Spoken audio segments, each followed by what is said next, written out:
Hi, cook with ശ്രുതിയിലേക്ക് എല്ലാവർക്കും സ്വാഗതം. ഇന്ന് നമ്മളിവിടെ തയ്യാറാക്കുന്നത് ഓറിയോ ക്രഷേഴ്സാണ്. ഇത് നമ്മൾ KFC-യിലൊക്കെ പോകുമ്പോൾ കുട്ടികളൊക്കെ ഭയങ്കര ഇഷ്ടമായിട്ട് വാങ്ങുന്ന ഒരു ഡ്രിങ്കാണ്. കുട്ടികൾ മാത്രമല്ല, വലിയ ആൾക്കാർക്കായാലും ഓറിയോ ക്രഷേഴ്സ് ഭയങ്കര ഇഷ്ടമാണ്. അത് തയ്യാറാക്കിയെടുക്കാനായിട്ട് എന്തൊക്കെയാണ് ആവശ്യമെന്ന് നോക്കാം. ഇവിടെ ഒരു 250 ഗ്രാമോളം ഐസ്ക്രീം വേണം. വാനില ഐസ്ക്രീമാണ് വേണ്ടത്. പിന്നെ അതുപോലെ തന്നെ 250 ml പാല് വേണം, ഫുൾ ഫാറ്റ് മിൽക്ക്. ഇത് രണ്ടും നല്ല തണുപ്പുള്ളതായിരിക്കണം. പിന്നെ ഞാനിവിടെ എടുത്തിരിക്കുന്നത് ഓറിയോ ബിസ്ക്കറ്റ്സ് ആണ്. അതും ചോക്ലേറ്റ് ഫ്ലേവേർഡ് ആണ് എടുത്തിരിക്കുന്നത്.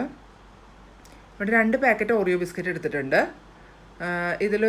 ഒരു പാക്കറ്റിൽ 4 ബിസ്ക്കറ്റ് വെച്ച് 8 ബിസ്ക്കറ്റാണ് നമ്മളിത് തയ്യാറാക്കി എടുക്കാനായിട്ട് എടുത്തിട്ടുള്ളത്. നിങ്ങൾക്ക് ഓറിയോ ബിസ്ക്കറ്റ് കൂടുതൽ വേണമെന്നെങ്കിൽ അങ്ങനെ എടുക്കാം. ആദ്യം നമുക്ക് ഓറിയോ ബിസ്ക്കറ്റ്സ് ഒന്ന് ക്രഷ് ചെയ്തെടുക്കണം. അതിന് ഇതുപോലെ ഒരു ബ്ലെൻഡർ എടുത്ത് നമുക്കതിലേക്ക് ഇട്ട് കൊടുക്കാം. ഞാനിവിടെ 8 ബിസ്ക്കറ്റ് ക്രഷ് ചെയ്തെടുക്കാനായിട്ട് ഇതുപോലെ ഒരു മിക്സിയുടെ ജാറിലേക്ക് ഇട്ട് കൊടുക്കുന്നുണ്ട്. ഇനി ഇതൊന്ന് ക്രഷ് ചെയ്തെടുക്കാം. ഇപ്പം ഞാനിവിടെ അത് ക്രഷ് ചെയ്ത് കൊണ്ടുവന്നിട്ടുണ്ട്. ഇനി നമുക്ക് വേണ്ടത് വേറൊരു മിക്സിയുടെ ജാർ എടുത്തിട്ട് അതിലേക്ക് 250 ml പാല് ഒഴിച്ചു കൊടുക്കണം. നിങ്ങൾക്ക് തിളപ്പിച്ച പാല് വേണമെങ്കിൽ അങ്ങനെ എടുക്കാം, പക്ഷെ തണുപ്പിച്ചിട്ട് എടുക്കണം എന്ന് മാത്രം. അപ്പോൾ പാൽ ഒഴിച്ചു കൊടുത്തു. ഇനി ഇതിലേക്ക് വാനില ഐസ്ക്രീം ചേർത്ത് കൊടുക്കാം. എക്സ്ട്രാ വാനില ഫ്ലേവർ ഉണ്ടെങ്കിൽ കുറച്ചും കൂടി ടേസ്റ്റ് ആയിരിക്കും.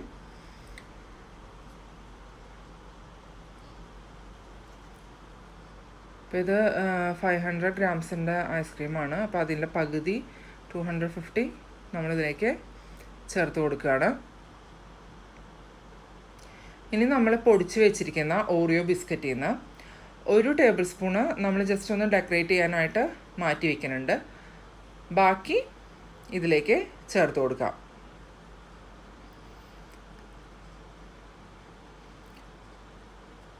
ബാക്കി ബിസ്ക്കറ്റ് പൊടിച്ചതെല്ലാം ഇതിലേക്ക് ചേർത്ത് കൊടുത്തിട്ടുണ്ട്. ഇനി ഇതൊന്ന് ബ്ലെൻഡ് ചെയ്തെടുക്കാം. അപ്പോൾ ഇവിടെ ബ്ലെൻഡ് ചെയ്ത് വന്നിട്ടുണ്ട്. ഇപ്പം നമ്മുടെ ഓറിയോ ക്രഷേഴ്സ് റെഡി ആയിട്ടുണ്ട്. ഇനി നമുക്ക് സെർവിങ് ഗ്ലാസ്സിലേക്ക് ഒഴിച്ചു കൊടുക്കാം. ഇത് വളരെ ഈസി ആയിട്ട് തയ്യാറാക്കിയെടുക്കാൻ പറ്റുന്നതാണ്. കുട്ടികൾക്കൊക്കെ ഭയങ്കര ഇഷ്ടമായിരിക്കും. അപ്പോൾ അത് ഒഴിച്ചു കൊടുത്തിട്ടുണ്ട്. ഇനി അതിൻ്റെ മുകളിൽ നമ്മൾ പൊടിച്ച് വെച്ച് ഒന്ന് മാറ്റി വെച്ചിരിക്കുന്ന ബിസ്ക്കറ്റിൻ്റെ ക്രഷേഴ്സ് ഇട്ട് കൊടുക്കാം. ഇനി ഒരു സ്ട്രോ ഇട്ട് കൊടുക്കാം. അങ്ങനെ നമ്മുടെ ടേസ്റ്റി ആയിട്ടുള്ള ഓറിയോ ക്രഷേഴ്സ് ഇവിടെ റെഡി ആയിരിക്കുകയാണ്. നിങ്ങളെല്ലാവരും ഇത് ട്രൈ ചെയ്ത് നോക്കി നിങ്ങളുടെ ഫീഡ്ബാക്ക് അറിയിക്കണം. അപ്പോൾ അടുത്ത റെസിപ്പി ആയിട്ട് വേഗം വരാം. Thank you.